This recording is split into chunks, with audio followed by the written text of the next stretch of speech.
बिस्मिल्लाहिर्रहमानिर्रहीम। अस्सलाम वालेकुम। आज का जो मेरा टॉपिक है वो है कि नादरा की जो जॉब्स अवेलेबल होती हैं उनमें जो डेटा एंट्री के लिए बुलाया जाता है और ज़्यादातर इंटरव्यूज़ पर होती हैं, उनको जो है उनकी तैयारी कैसे की जाए और उनका टेस्ट पैटर्न क्या होता है। क्योंकि उनका पैटर्न जो है ना, वो टेस्ट लेते हैं अपने कंप्यूटर्स के ऊपर, यानी 30-32 के करीब उन्होंने कंप्यूटर रखे होते हैं अपनी ऑफिस में और बुलाते जाते हैं। वहीं पर ही जो है ना टेस्ट ओपन होता है और लोग जो भी कैंडिडेट हैं वहीं पर टेस्ट करते हैं।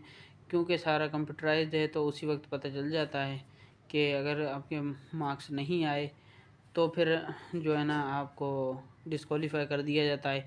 लेकिन अगर आपके पासिंग मार्क्स आ गए हैं फिर एक रेशो बनाया जाता है, उसके अकॉर्डिंग लिस्ट लगाते हैं वो लोग और फिर जो है ना आपको कॉल करके भी बताया जाता है और लिस्ट में भी आपने अपना नाम चेक करना होता है कि कौन से नंबर पर आया है।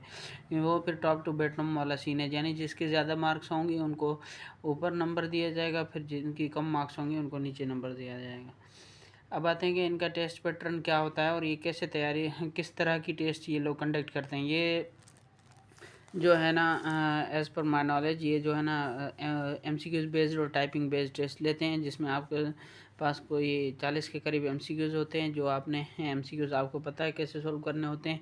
4 ऑप्शंस होते हैं, उनमें से कोई भी जो भी आपको अप्रोप्रिएट या करेक्ट वन लगता है वो आपने सिलेक्ट करना होता है। उसके बाद जो है ना आपने क्या करना होता है कि आपको एक पैराग्राफ दिया जाता है। वो पैराग्राफ अब ऐसा होता है कि उसमें ऑलमोस्ट सारे जो है ना कीज़ कीबोर्ड की, जैसे W है हो गया, X हो गया, Y हो गया, Z हो गया, B हो गया, V हो गया, क्योंकि ये नीचे होते हैं और WXY ऊपर होते हैं। और बहुत सारे कैंडिडेट ऐसे होते हैं जिनकी टाइपिंग स्किल्स अच्छी होती हैं लेकिन वो जो है ना वैरायटी ऑफ वर्ड्स की पैराग्राफ नहीं लिखते होते, यानी जिसमें सारी ABC इस्तेमाल हो जाए। फिर कहीं पे बीच में कैप्स लॉक और caps lock on end of वाला सीन भी आ जाता है। तो अगर आप इस तरह से करके आप अपनी तैयारी नहीं कर रहे टाइपिंग की तो फिर तो फजूल है। क्योंकि हम ज़्यादातर क्या करते हैं, हम इंसान हैं तो हमारा यही होता है कि हम कंफर्ट जोन में रह के काम करना पसंद करते हैं। यानी कि इस तरह का पैराग्राफ लिखते हैं या टाइप करना पसंद करते हैं, उसमें तो हमारी टाइपिंग स्पीड अच्छी होती है कि जिसमें XWY यानी मुश्किल वर्ड्स जो कि कीबोर्ड के ऊपर ऊपर नीचे दिए गए होते हैं वो हम नहीं जो है ना इन पर कमांड करते और उनकी प्रैक्टिस करते, जिसकी वजह से फिर हमारा जो है ना ओवरऑल जो है ना मसला आ जाता है टेस्ट जो पैराग्राफ है उसकी टाइपिंग में। तो कोशिश किया करेंगे जब भी टाइपिंग करें तो उसमें मुश्किल वर्ड्स जो है ना हार्ड वर्ड्स वाला टॉपिक जो है पैराग्राफ आप सिलेक्ट करें ताकि आपको प्रैक्टिस अच्छे से हो सके।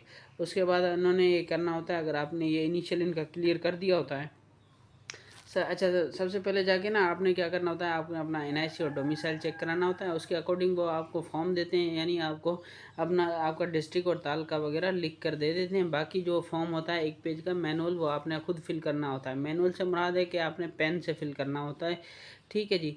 उसके बाद वो एक स्टैम्प लगा कर दे देते हैं, वो फिर आपको ऊपर भेज देते हैं। और फिर इसके बाद ये जो टेस्ट का प्रोसीजर मैंने बताया, इस तरह करके आपका टेस्ट लिया जाता है। इसमें आप अगर सिलेक्ट कर हो जाते हैं यानी शॉर्ट लिस्टेड हो जाते हैं तो फिर जो है ना आपको इंटरव्यू के लिए बुलाया जाता है। फिर वहाँ पर आपको क्या है कि एज़ पर माई नॉलेज आपकी जो है ना टॉकिंग पावर, आपका जो है कॉन्फिडेंस लेवल और आपके एक्सपीरियंस प्रीवियस एक्सपीरियंस को मद्देनज़र रखते हुए आपको इंटेरोगेट किया जाता है, यानी आपसे पूछताछ की जाती है और उसके अकॉर्डिंग आपको जज किया जाता है। तो कहने का मकसद ये है कि पहले तो आप अपना जो है ना इंट्रोडक्शन अच्छा सादा सा सिंपल प्रिसाइज और ब्रीफ का मतलब होता है कि आपने कम वर्ड्स में अपने आप को कम्प्लीटली डिफ़ाइन कर देना है कि मैंने क्या किया है, क्या करना चाहता हूँ। और इससे इंटरव्यू के दौरान आपको ये भी पता होना चाहिए कि नादरा के कुछ जो रिलेटेड आप पढ़ के चले जाएं। जैसे NIC में अगर लास्ट वर्ड जो है ना ओड है तो वो मेल का NIC है, इवन है तो वो फीमेल का NIC है। ओड क्या होता है, जैसे 1 2 1 3 5 7 9 इन अल्फाजों इन वर्ड्स को इन नंबर्स को ओड कहा जाता है मैथमेटिक्स में। और इवन नंबर वो होते हैं यानी जो डबल में हों, जैसे 0 भी इवन कंसिडर होता है मैथ में। अब क्यों होता है वो मैथ का टॉपिक है, फ़िलहाल रहने दें। 2 4 6 8 10 ये जो है ना ये इवन नंबर्स होते हैं। अगर ये लास्ट में आ जाएँ तो वो फीमेल का NIC होता है। और NIC के शुरू वाले 4 डिजिट्स क्या क्या बता रहे होते हैं, डिस्ट्रिक्ट होता है, डिवीज़न होता है, प्रोविंस होता है, वो थोड़ा सा आप देख लें और इनका क्राइटेरिया देख लें। आप अच्छा आपको ये भी पता हो नादरा की वेबसाइट को आप विज़िट कर लें एक मरतबा, ताकि आपको पता चल जाए कि डायरेक्टर का अभी जो करंट चेयरमैन कौन है, उनका नादरा का चेयरमैन कौन है और कौन लीड कर रहा है आपके डिस्ट्रिक्ट में और पाकिस्तान में। ठीक है जी। आप जो है ना इसकी वेबसाइट को कम्प्लीटली एक मरतबा 2 मरतबा जो है ना देख लें, विज़िट कर लें। उसके ऊपर चेयरमैन का मैसेज लिखा रहता है, लिखा हुआ होता है, जो कोई उन्होंने लिख के लगाया हुआ होता है, वो भी पढ़ लें कि वो क्या कहना चाह रहे हैं। उसके अकॉर्डिंग आप अपने आप को जो है ना प्रिपेयर करेंगे इसके लिए, इंटरव्यू के लिए, तो फिर जो है ना बहुत सारी आसानी हो जाएगी आप लोगों के लिए। और उनको ये लगेगा कि ये बंदा आउटडेटेड नहीं है, मतलब इर्रेलेवेंट बातें नहीं कर रहा। हमारे नादरा हमारे यानी इदारे इंस्टीट्यूशन के रिलेटेड ये इसको नॉलेज है और इसको चांस देना चाहिए। तो इंशाल्लाह होपफुली आपको अच्छा चांस मिल जाएगा और आप अल्लाह ने चाहा तो सिलेक्ट हो जाएंगे। ठीक है जी, ओके जी, अल्लाह हाफिज़।